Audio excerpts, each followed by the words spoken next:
बघूया आपण. भाषणाला मी सुरुवात करतोय. पूर्णपणे आपण लक्ष द्यावं. खूप काही शिकायला मिळेल असं मला वाटतं. Today I want to tell you 3 stories from my life.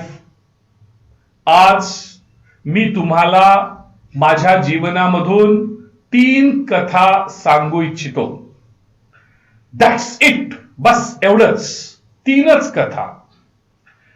Just 3 stories. केवळ 3च कथा मी सांगणार आहे. The first story is about connecting the dots. पहिली जी कथा आहे ती माझ्या जीवनामध्ये मला जे यश मिळालं त्या यशाशी माझ्या भूतकाळातील घटनांचा काय संबंध आहे.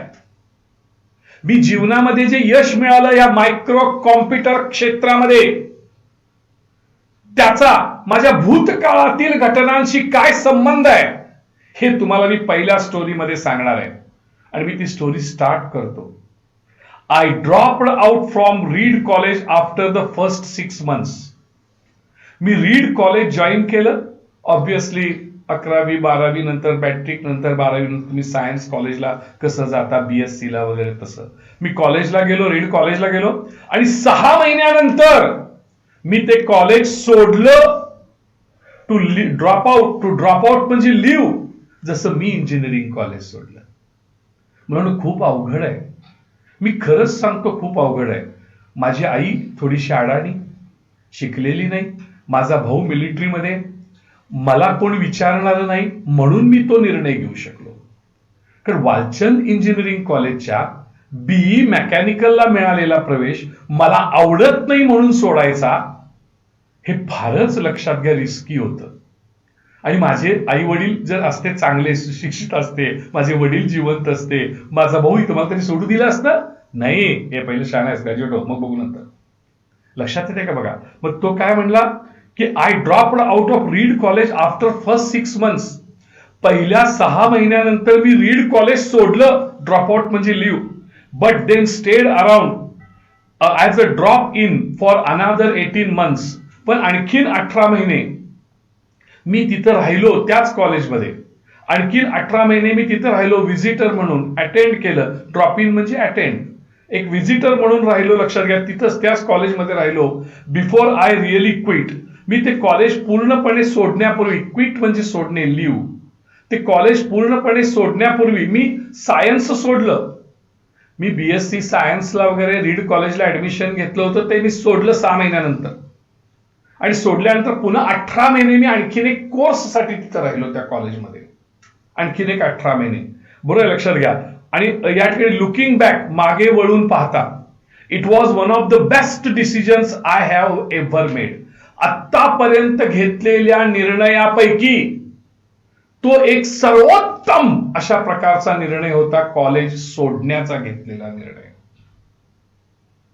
कॉलेज सोडण्याचा घेतलेला मी निर्णय तो एक सर्वोत्तम डिसिजन होता. One of the best decisions. आतापर्यंत घेतलेले जे अनेक निर्णय आहेत त्यापैकी तो एक सर्वोत्तम अशा प्रकारचा निर्णय होता की मी ते सायन्सला घेतलेलं ऍडमिशन ते कॉलेज रद्द करायचं आणि एक 18 महिन्याचा मी कोर्स घ्यायचा त्याच कॉलेजमध्ये आणि तो कोर्स पूर्ण करायचा. साधा फडतूस कोर्स. आणि तो कोर्स जो मी केला त्या कोर्सनी माझ्या जीवनामध्ये क्रांती केली. आणि जो आज मी काही आहे तो त्या 18 महिन्याच्या कोर्समुळे आहे. लक्षात घ्या. त्याच रीड कॉलेजमध्ये मी 18 महिन्याचा कोर्स केला. तो जो डिसिजन मी घेतला की ते कॉलेज सोडण्याचा आणि लक्षात घ्या इथे या ठिकाणी लक्षात घ्या 18 महिन्याचा कोर्स करण्याचा जो मी निर्णय घेतला तो माझा बेस्ट डिसिजन होता. सर्वोत्तम निर्णय होता. I could stop taking the required classes that didn't interest me. ज्यात मला आवड नव्हती ते लक्षात घ्या क्लासेस मी जायचं थांबवून टाकलं. मला नव्हती आवड ते सायन्स शिकायची, BSc वगैरे काय ते नव्हती मला आवड. मी सोडून टाकलं, बंद करून टाकलं. ते ज्यात मला आवड नव्हती त्या क्लासेसला बसायचं मी सोडून दिलं. And I begin dropping in. Drop in म्हणजे व्हिजिट किंवा अटेंड. आणि मी त्या वर्गाला त्या क्लासेसला मी हजर राहायला लागलो. That looked interesting. जे मला आवडत होते. जे मला आवडत नव्हतं ते सोडलं. आपल्याला 3 इडियट्स आता चित्रपट आठवायला लागला असेल बघा. 3 इडियट्स मध्ये काय केलं तर सांगा. त्याला फोटोग्राफीची आवड होती. वर्ल्ड फोटोग्राफर त्याला बनायचं होतं, वर्ल्ड वाईड फोटोग्राफर. म्हणून त्याने इंजिनिअरिंग सोडलं आणि वर्ल्ड वाईड फोटोग्राफर बनला. ते जे आवडतं ते करायचं. मग तो असं म्हणाला की जे मला आवडत नव्हतं त्या वर्गाला मी जायचं थांबवलं आणि जे मला आवडत होतं त्या वर्गाला मी हजर राहायला सुरुवात केली. म्हणजे 18 महिने मला जे आवडत होतं त्या वर्गाला मी हजर राहिलो आणि जे मला सायन्सचे क्लासेस आवडत नव्हते ते मी सोडून दिले. हे लक्षात येते का बा. I didn't have dorm room. माझ्याकडे लक्षात घ्या या ठिकाणी वसतिगृहातली खोली नव्हती. गरीब होतो मी, खूप गरिबी होती. लक्षात घ्या. I didn't have a dorm room. Dorm म्हणजे डॉर्मिटरी, म्हणजे वसतिगृहातली खोली माझ्याकडे नव्हती. So I slept on the floor in friends rooms. माझ्या मित्रांच्या खोलीमध्ये मी जमिनीवर झोपायचो. माझे मित्र कॉटवर, गादीवर, मी जमिनीवर झोपायचो. जगातला सगळ्यात श्रीमंत मनुष्य आहे मुलांनो हा. त्याची लाईफ स्टोरी मी सांगायला मला माहिती आहे की तुम्ही व्हिडिओ बघत असताना वेगवेगळी कामं करत असाल किंवा व्हिडिओ बघत असताना लक्षात घ्या कुठेतरी हे कर, जे बंद करा, सगळं नीट ऐका. जीवन बदलेल तुमचं. लाईफ चेंजिंग स्टोरी आहे मुलांनो. फुल कॉन्सन्ट्रेट करा, लक्ष द्या, बंद करा सगळी कामं तुमची आणि लक्ष द्या इकडे. तो काय म्हणतो बघा sir. I didn't have a dorm room. माझ्याकडे वसतिगृहातली खोली नव्हती. So I slept on the floor in friends rooms. म्हणून माझ्या मित्रांच्या खोल्यांच्या मध्ये लक्षात घ्या मी या ठिकाणी जमिनीवर झोपायचो. आज या मित्राकडे, उद्या त्या मित्राकडे, उद्या त्या मित्राकडे, असं लक्षात घ्या. फ्रेंड्स म्हणले FRIENDS, यस नंतर अपोस्ट्रोफी आहे बघा. एका मित्राच्या खोलीमध्ये नव्हे, रूम्स म्हणले, वेगवेगळ्या मित्रांच्या खोलीमध्ये. आज या मित्राकडे, उद्या त्या मित्राकडे, पुढल्या महिन्यात तिसऱ्याकडे. कोणाला संशय नको, चोरूनच की, इलिगल. तुम्ही समजून घ्या. म्हणजे अशा प्रकारे लक्षात घ्या माझ्याकडे वसतिगृहातली खोली नव्हती. मी मित्रांच्या खोलीमध्ये जमिनीवर झोपत होतो. हे खूप महत्वाचं आहे मुलांनो, हे खूप महत्वाचं आहे. जगातला श्रीमंत मनुष्य आपली स्टोरी सांगतोय. I return coke bottles. ज्या कोको कोलाच्या बाटल्या आहेत, कोल्ड्रिंकच्या बाटल्या, जी कोल्ड्रिंक पिल्यानंतर लोक टाकून देतात, त्या मी गोळा करायचो. बघा भंगारवाला पोरग होते. हे कसलं पोरग होतं सांगा, भंगार गोळा करणार. Just imagine. I return coke bottles. मी रिकाम्या झालेल्या कोको कोलाच्या बाटल्या गोळा करायचो. And for 5 cents deposits. आणि ते लक्षात घ्या, ते डिपॉझिटचे पैसे ती बाटली परत केली की मला 5 सेंट मिळायचे. 5 सेंट म्हणजे काय, हे अमेरिकन कॉइन आहे. 5 cent, a coin having value $100. एका अमेरिकन डॉलरचे 100 भाग केले तर त्यातला एक भाग म्हणजे 5 सेंट. एका अमेरिकन डॉलरचे 100 भाग केले तर त्यातला एक भाग म्हणजे 5 सेंट. म्हणजे 5 सेंटचे 100 कॉइन्स गोळा केले म्हणजे 500 सेंट्स मीन्स $1. हे लक्षात घ्या. म्हणजे 5 सेंटचं एक कॉइन, असे 100 कॉइन केले की $1 तयार होतो. म्हणजे किती पडतोच रक्कम आहे बघा. आणि ती बाटली मी गोळा करायचो. त्या बाटल्या भंगार गोळा करणार पोरगा आहे स्टीव्ह जॉब. शिकायला गेले, जगातला सगळ्यात श्रीमंत माणूस. फरशीवर झोपत होतो दुसऱ्याच्या रूम मध्ये जाऊन. लक्षात घ्या. आणि हे कोको कोलाच्या बाटल्या गोळा करायचं रिकाम्या, 5 सेंटला विकायचं. कशा करता तर टू बाय फूड विथ. त्याच्यामुळं काहीतरी पोटाला अन्न खायला मिळेल. आपल्या भाषेत वडापाव. काहीतरी पोटाला खायला मिळेल ते खरेदी करण्याकरता. काय गरीब होतं बघा सर पोरग. भंगार पोरग आहे सर, भंगार गोळा करणारा पोरग. बाटल्या विकायचं, ते मिळणाऱ्या पैशात तो कशाला वापरायचं, पोटाला, दररोज खायला. And I would walk 7 miles. 7 मैल मी चालत जायचो. विचार करा मुलांनो. आपल्याला गाडी घोडा आहे, क्लासला यायचं म्हटलं, शाळेला जायचं म्हटलं तरी ड्रायव्हर आहे, गाडी आहे, स्कूटर आहे. हे पोरग आय वुड वॉक 7 miles. मी 7 मैल चालत जायचो. उडचं कन्स्ट्रक्शन भूतकाळात सतत घडणारी घटना. भूतकाळातील सवय सांगण्यासाठी उडचं वापर होतो. I would walk 7 miles. मी 7 मैल चालत जायचो अक्रॉस टाउन एव्हरी संडे. म्हणजे आमचं जे शहर होतं, गावाच्या बाहेर जायचो. अक्रॉस टाउन म्हणजे गावाबाहेर 7 मैल चालत जायचो दर रविवारी, दर every Sunday night to get 1 good meal, एक पोटभर जेवण मिळण्यासाठी. म्हणजे मुलांनो, मी सोमवार ते शनिवार मला पोटभर अन्न मिळायचं नाही. एक रविवारी पोट भरून अन्न मिळावं म्हणून 7 मैल मी चालत जायचो. लक्षात घ्या, एक पोटभर अन्न मिळावं म्हणून आठवड्यातनं एकदा ऍट हरे कृष्णा टेम्पल. अमेरिकेमध्ये एक हरे कृष्णा टेम्पल आहे, तिथं दर रविवारी आठवड्यातनं एक मोफत जेवण मिळतं, प्रसाद, आणि ते पोट भरून मिळतं. म्हणून मी 7 मैल चालत जायचो, आठवड्यातनं एकदा तरी पोटभर अन्न मिळायचं. जस्ट इमॅजिन मुलांनो, सायकलनं पण नाही, चालत चालत. किती खरोखर भंगार गोळा करणार पोरगा आहे, लक्षात घ्या सर. अमेरिकेतलं आहे, लक्षात घ्या सर. पुढं आय लव्ड इट, मला ते जेवण आवडायचं. लव्ड म्हणजे liked. And much of what I stumbled into by the following my curiosity and intuition turn out to be the priceless later on.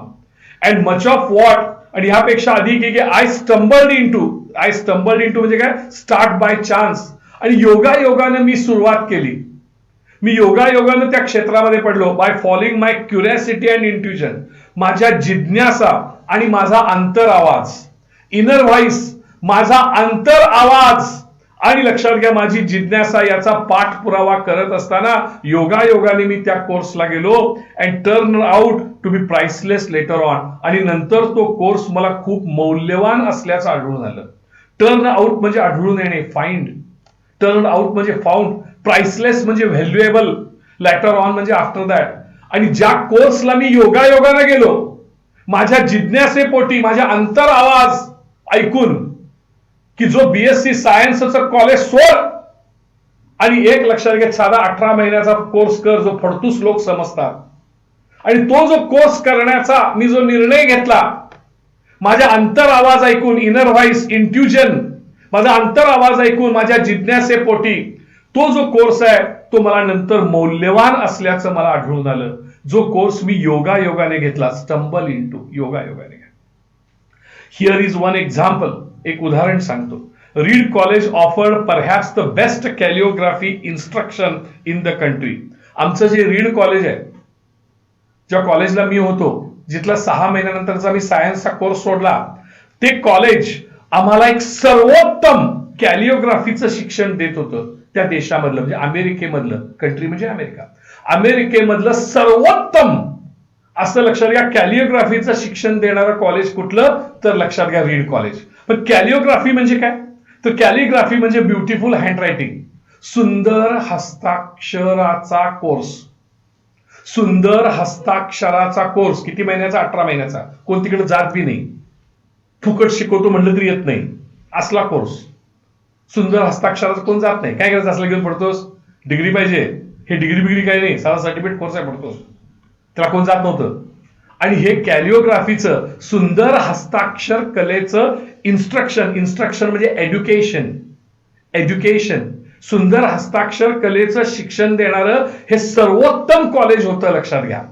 आणि त्या कोर्सला एक माझं इंट्युजन, माझा एक अंतर आवाज, एक माझी जिज्ञासा म्हणून मी लक्षात घ्या त्या कोर्सला ऍडमिशन घेतलं. म्हणजे मी कुठल्या कोर्सला ऍडमिशन घेतलं सांगा, कॅलिओग्राफी, सुंदर हस्ताक्षर कलेच्या. Because I had take a calligraphy class. मी तो कॅलिओग्राफीच्या कोर्सला ऍडमिशन घेतलं, म्हणजे सुंदर हस्ताक्षर कलेच्या. आय लर्नड अबाउट, तिथं मी शिकलो, serif and sans serif type faces. Type faces म्हणजे अक्षर, ज्या अक्षरावर छोटी रेष मारायची वर खाली. सॅन्स सेरिफ म्हणजे विदाउट, सॅन म्हणजे विदाउट, सॅन्स सेरिफ म्हणजे वर खाली रेष न मारता, अक्षराच्या वर एक रेष मारायची छोटी, खाली एक रेष मारायची, आणि ते अक्षर सुंदर बनवायची. म्हणजे सुंदर हस्ताक्षर कला हा जो कोर्स आहे, लक्षात घ्या, ह्या कोर्सला मी ऍडमिशन घेतलं. आणि तिथं मी शिकलो की हे जे लेटर्स आहेत, टाईप फेसेस आहेत, त्याच्या वर खाली कशा प्रकारे रेषा मारायच्या. About what makes great typography great, की लक्षात घ्या प्रिंटेड मॅटर जो आहे, छपाई होणारा जो प्रकार आहे, तो कसा अधिक छान बनेल, छपाई होणारी अक्षरं अधिक कशी छान बनतील, हे तिथं मी लक्षात घ्या या ठिकाणी शिकलो. 10 इयर्स लॅटर, बघा सर, 10 इयर्स लॅटर, 10 वर्षानंतर मी पुन्हा काय केलं नाही, लक्षात घ्या. तो कोर्स केला 18 महिन्याचा.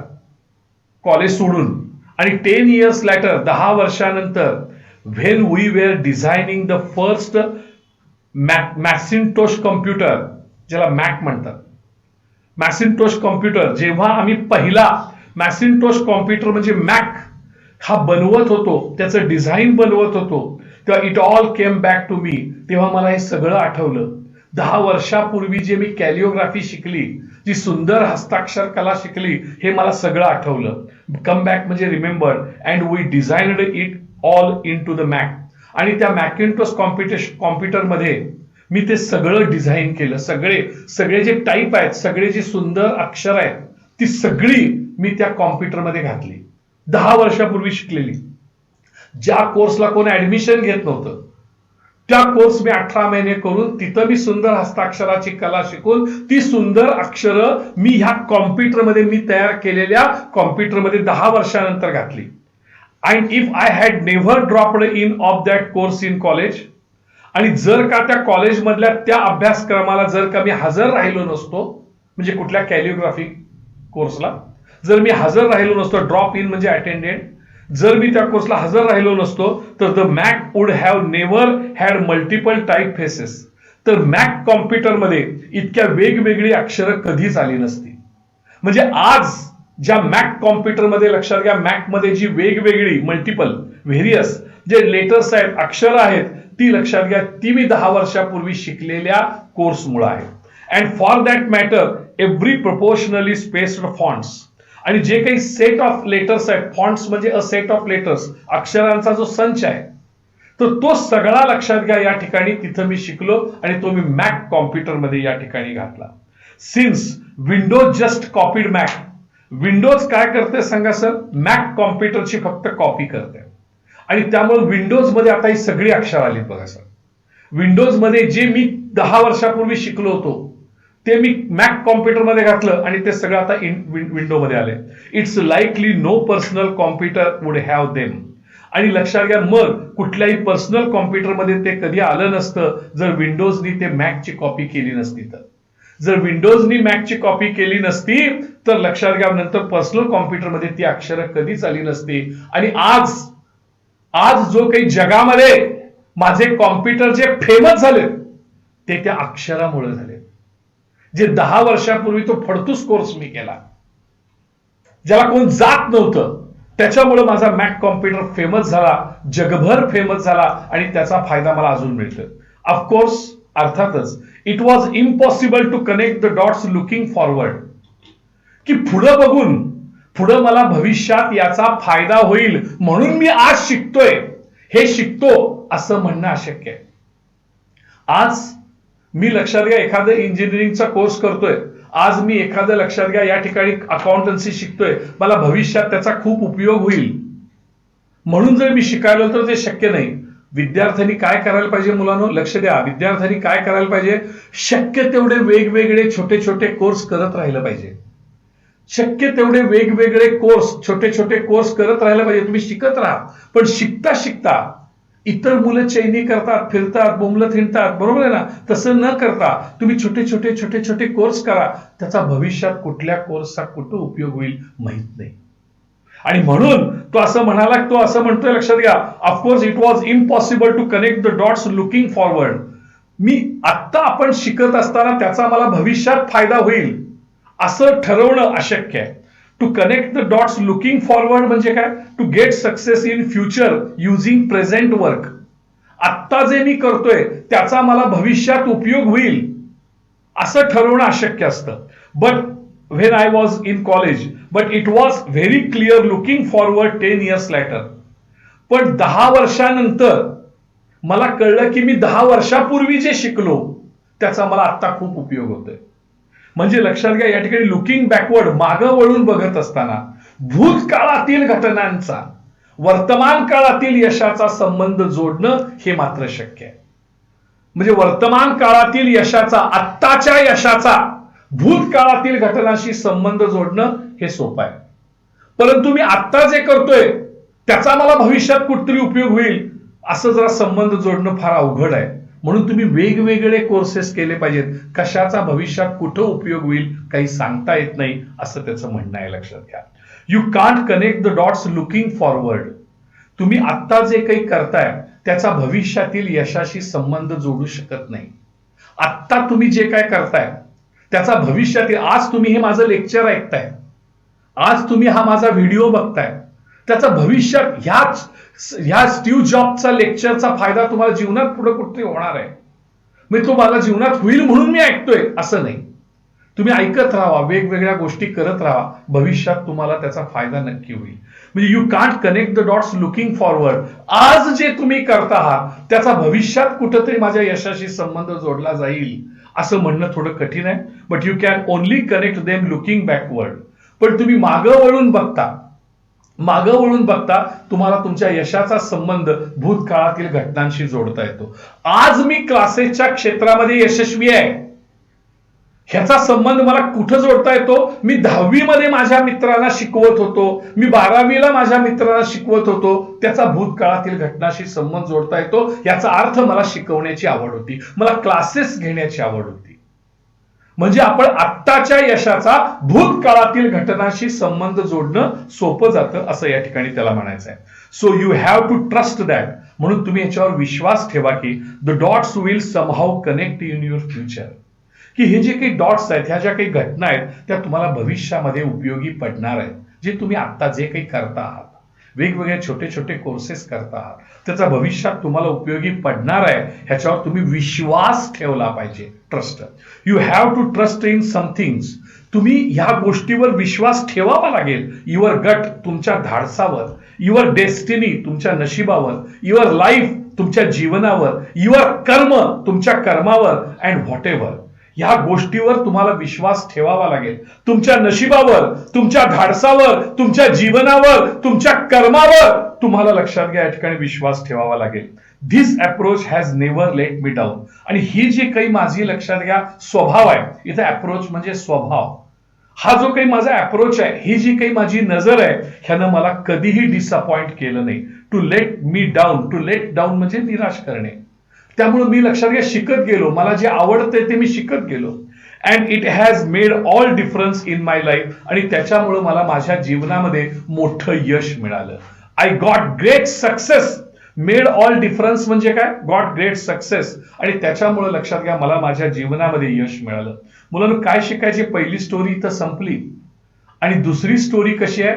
त्याला त्याच्याच कंपनीमधनं काढून का टाकलं आणि त्याच्या प्रेमाविषयी दुसरी स्टोरी आहे. लक्षात घ्या पहिल्या स्टोरीमधनं आपण काय शिकलो सांगा?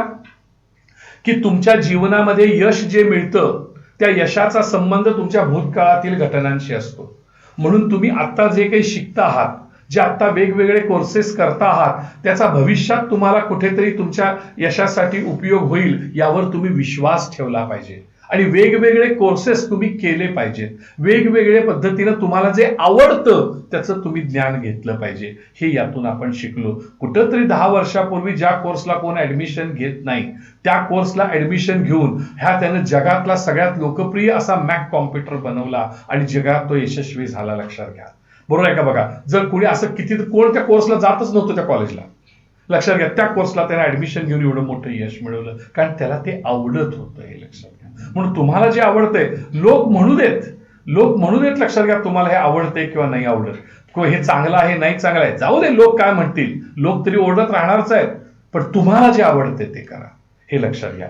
आपण सेकंड स्टोरी या ठिकाणी बघतो आहोत. खूपच महत्वाची अशी second story. My second story is about love and loss. माझी जी लक्षात घ्या दुसरी कथा आहे ती म्हणजे लक्षात घ्या माझ्या प्रेमाविषयी आहे आणि माझ्या जीवनामध्ये झालेल्या अपरिमित नुकसानाविषयी आहे. I found what I loved to do early in life. माझ्या जीवनामध्ये मला काय आवडतं ते मला माझ्या जीवनात लवकर कळालं. अर्ली इन लाईफ म्हणजे लहानपणी मला कळालं मला काय आवडतंय. हे खूप महत्वाचं आहे मुलांनो. जसं मला माझ्या 18-19व्या वर्षी कळालं की मला शिकवायला आवडतंय. लक्षात घ्या. म्हणून मी काय केलं, मिरजेपासून पुण्यापर्यंत जाऊन या ठिकाणी 13 क्लासेस अटेंड केले. सांगलीच्या भास्कर जोगळेकरांच्या क्लासला मी हजर राहिलो होतो. त्यांच्या सगळ्या नोट्स घेतल्या. मी या ठिकाणी कराडच्या पराडकर सरांच्या क्लासला हजर राहिलो.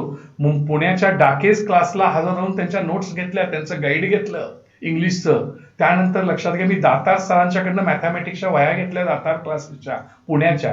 हे सगळं मुलांना हे असं मला लहानपणी कळालं की मला काय करायचंय. तसं तो काय म्हणतो लक्षात घ्या, आय फाउंड, मला आढळून आलं व्हॉट आय लव्ड, मला काय आवडतं, काय करायला आवडतं to do early in life. माझ्या जीवनाच्या सुरुवातीच्या काळामध्ये मला हे कळालं की मला काय आवडतं. ओझ म्हणजे स्टीव्ह ओझनाईक माझ्या मित्राचं नाव, माझा पार्टनर.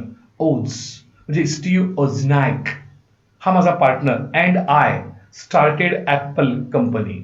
माझा मित्र ओझ, त्याने बघा सर स्वतः आय म्हणला नाही, आधी म्हणला नाही, मी पणा बाजूला ठेवायचा. ज्यानं हाकलून काढलं त्याला, त्याचं नाव तो पहिल्यांदा घेतोय. ज्यानं त्याला हाकलून काढलं कंपनीचं, त्याचं नाव तो पहिल्यांदा घेतोय. ओझ म्हणजे Steve Wozniak and I started Apple company when I was 20. जेव्हा मी 20 वर्षाचा होतो तेव्हा लक्षात घ्या त्यानं, ओझनी आणि मी ऍपल कंपनी स्टार्ट केली. मी पण माझ्या 20व्या वर्षी क्लासेस सुरू केले ते मुलांना. बरोबर ना. Woz and I started Apple company when I was 20. In 10 years 10 वर्षामध्ये Apple had grown from just to 2 of us in a garage. आम्ही एका गॅरेजमध्ये आम्ही दोघांनी सुरू केलेली जी कंपनी आहे ती कंपनी ग्रोन झाली, मोठी झाली, डेव्हलप्ड झाली इन टू $2 billion कंपनी. 2 अब्ज अमेरिकन डॉलर इतकी प्रॉपर्टी असणारी कंपनी 10 वर्षात झाली. मी 10 वर्षामध्ये $2 million मालक झालो. मी आणि माझा पार्टनर, एवढी मोठी आमची कंपनी झाली. And then I got fired. आणि मग मला त्या कंपनीतनं काढून टाकलं.